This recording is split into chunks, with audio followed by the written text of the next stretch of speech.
అందరికీ నమస్తే. తోటకూర పెసరపప్పు ఫ్రై ఇది మనకి చపాతీకైనా రైస్కైనా చాలా బాగుంటుందండి. చాలా ఫాస్ట్గా అయిపోతుంది ఈ ఫ్రై. తోటకూరని చిన్నగా కట్ చేసుకొని ఇలాగా కడిగి పక్కన పెట్టేసుకోవాలి. పెసరపప్పుని ఒక చిన్న గుప్పెడు సరిపోతాయి. మనం ఒక 30 మినిట్స్ ముందు నానపెట్టుకోవాలి. తర్వాత తాలింపు పెట్టుకోవాలి. మనము ఆయిల్ వేసుకొని తాలింపు గింజలు అంటే ఆవాలు, జీలకర్ర, పల్లీలు, జీడిపప్పు, పచ్చిమిర్చి, ఎండుమిర్చి, కరివేపాకు ఇవన్నీ మంచిగా వేయించుకోవాలి.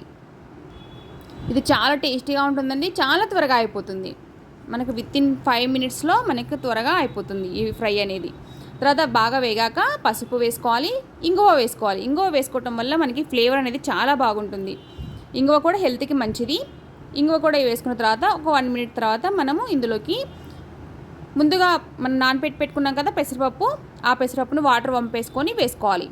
మనం ఇందులోకి ఎటువంటి వాటర్ వేయాల్సిన అవసరం లేదండి. ఈ వేడికే పెసరపప్పు అనేది ఉడికిపోతుంది మనకి. ఇలాగ మంచి కలిపేసుకోవాలి. ఎటువంటి వాటర్ వేయాల్సిన అవసరం లేదు. తర్వాత మనం ముందుగా కడిపి పెట్టుకున్న తోటకూర ఇందులోకి వేసుకోవాలి. వాటర్ లేకుండా వేసుకోండి. వాటర్ ఉంటే ఫ్రై అనేది టేస్ట్ రాదు. వాటర్ మంచిగా మొత్తం వంపేసుకొని ఓన్లీ తోటకూర మాత్రమే వేసుకోవాలి. ఇలా తోటకూర అంతా వేసుకొని ఒక 5 మినిట్స్ మనం మూత పెట్టేసుకున్నాం అనుకోండి, తోటకూర అనేది మంచిగా దగ్గర పడుతుంది.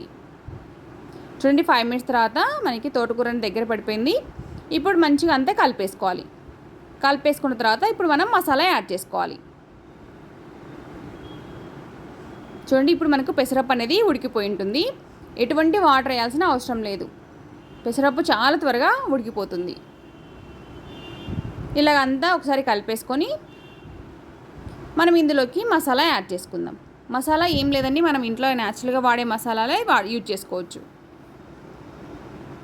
సరిపడినంత సాల్ట్ వేసుకొని తర్వాత కారం నేను కొంచెమే వేస్తున్నాను అండి. ఒకవేళ కారం ఎక్కువ తినాలి అనుకుంటే ఇంకా కొంచెం యాడ్ చేసుకోవచ్చు. తర్వాత గరం మసాలా, ధనియాల పొడి, ఇవన్నీ వేసుకున్న తర్వాత అంత మంచిగా కలిసేలా కలిపేసుకోవాలి మసాలా అంతా. మళ్ళీ ఇవన్నీ వేసుకున్నాక ఒక 2 మినిట్స్ మనం మూత పెట్టుకుంటే సరిపోతుందండి. ఎక్కువ ఫ్రై చేసుకోవాల్సిన అవసరం లేదు. మరి ఆకుకూరలు ఎక్కువ ఫ్రై చేసినా కానీ దాంట్లో ఉన్న పోషకాలన్నీ వెళ్ళిపోతాయి. కొంచెం ఫ్రై చేసుకుంటే సరిపోతుంది. ఒక 2 మినిట్స్ తర్వాత చూడండి పెసరపప్పు తోటకూర ఫ్రై రెడీ అయిపోయింది. ఇది చపాతీ కానీ రైస్ కానీ చాలా టేస్టీగా ఉంటుందండి. చాలా త్వరగా కూడా అయిపోతుంది. ఇలాగనే మనం పాలకూర కూడా ట్రై చేయొచ్చు. చాలా టేస్టీగా ఉంటుంది. Thank you for watching. Please support my channel. Bye bye.